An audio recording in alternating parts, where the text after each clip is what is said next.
This TFMR podcast is brought to you by your friends at JM Bullion. Visit jmbullion.com for all your gold and silver bullion needs. Hello again from TF Metals Report, and here are your TF Metals Report podcast highlights for the week of June 17 through June 21, 2024. Again, a daily podcast summary, just part of the benefits you get from being a subscriber at TF Metals Report. All sorts of other analysis, access to hands down the best community of precious metals investors on the internet. All of it just for $15 a month. Please check us out. TFMetalsReport.com as the week began back on Monday, June 17th. We were looking at the chart of COMEX Gold. Clearly in a pullback sideways consolidation. However, there was a little bit of a kind of a flag within that consolidation that broke down violently last week. Are we going to be now in that type of flag again here this week, the week of the 17th? Well, it turned out we were, but we didn't know that for sure back on Monday, so that was part of the conversation. Again, Monday the 17th. Gold, again, what I think we are doing is flagging, bearish flagging, within this little downtrend within this range. Again, the key we have to watch for, just got to make sure we stay above 2,300 on a closing basis, okay? But I would not be surprised to see us try to rally again and then they try to flag us down again like they did 2 weeks ago, the big red bar, down into this area, maybe even briefly trading below 2,300 before recovering. And then that would be perhaps the low. Tuesday the 18th brought a discussion of support levels for COMEX Silver, which had also been trading down, but finding support right where you'd expect it to find its support. 3 levels here. $29 support. It had been resistance. It's now support. The 50-day moving average is support, but also the trend line from the lows back on February the 29th. 3 areas of support. We're going to be watching those support areas all week long to see if they hold, probably even longer. But back on Tuesday, the 18th, it was all part of the discussion in the daily podcast. Again, here's a silver chart. The trend line up from the February 29 lows, beautiful.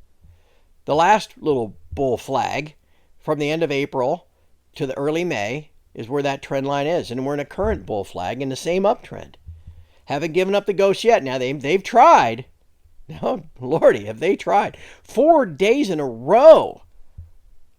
2 days this week, last 2 days of last week, where price traded down below 29, below the 50-day moving average, only to immediately recover. Now, again, I think part of this recovery today is people like, I remember what happened the last time we had U.S. markets closed. That was that big green candle, the last one before the double top. So we'll see what happens. Again, if they can break it and get a little run, I wouldn't have any, it could easily fall back to 28.50. And at that point, I would definitely be looking to get long, especially if it coincides with option expiration, the contract going off the board. We're currently losing open interest every single day, 1,500 contracts yesterday as we trend toward the July contract going off the board.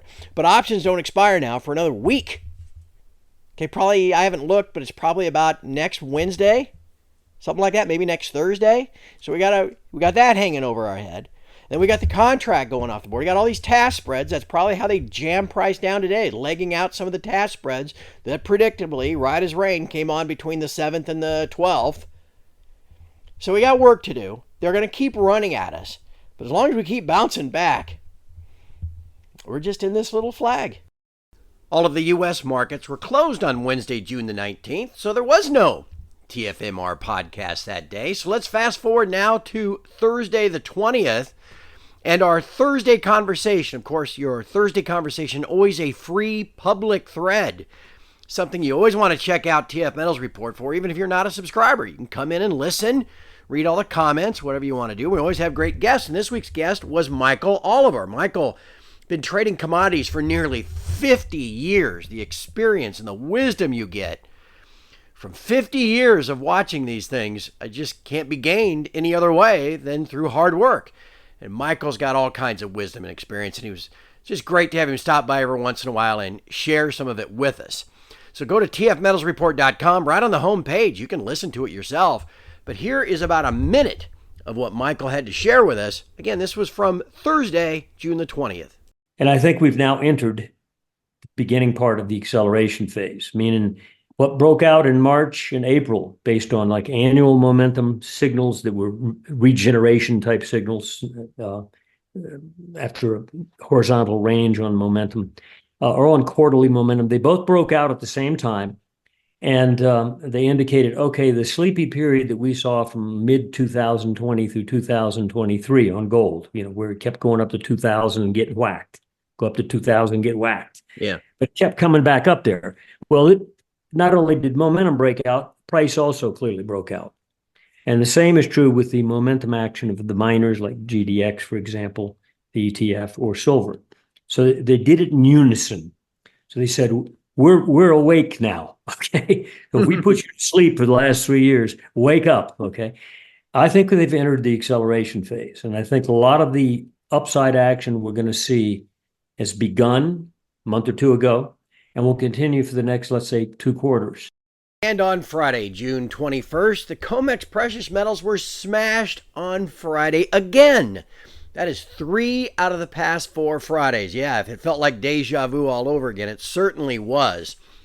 Just over those 3 Fridays alone, the past 3 out of the last 4, silver has fallen over $4 during the COMEX session. So if you feel like maybe COMEX silver is on the way of breaking out, all the action in Shanghai, well, once Shanghai is closed and London is closed, the banks in New York go to work, and they have really worked the price of COMEX silver and COMEX gold. They've really worked it over 3 of the past 4 Fridays. Now, next Friday, the 28th of June, will be the end of the quarter. So they may try to make it 4 out of 5. We'll just have to see. But as you can see on this daily chart of COMEX silver, we're working towards some kind of resolution of this bull flag consolidation. Silver finding all kinds of support, not only at $29, but at its 50-day moving average and also its trend line from when this move began back on February the 29th. You fit maybe another week of candles into this before it's got to resolve itself one way or the other. As you can see, every time it tries to resolve itself toward the upside or even think about it, a massive red candle has followed, all little red arrows pointing toward those. 5 big down moves, at least 4 of them, with the 5th one coming last week, just as silver looked like it was starting to rally. So we'll see what happens next week. It's going to be a busy one as we wrap up the month of June and wrap up the first quarter. Thank you for listening to the TF Metals Report podcast highlights. We'll see you again next Friday. Have a great week.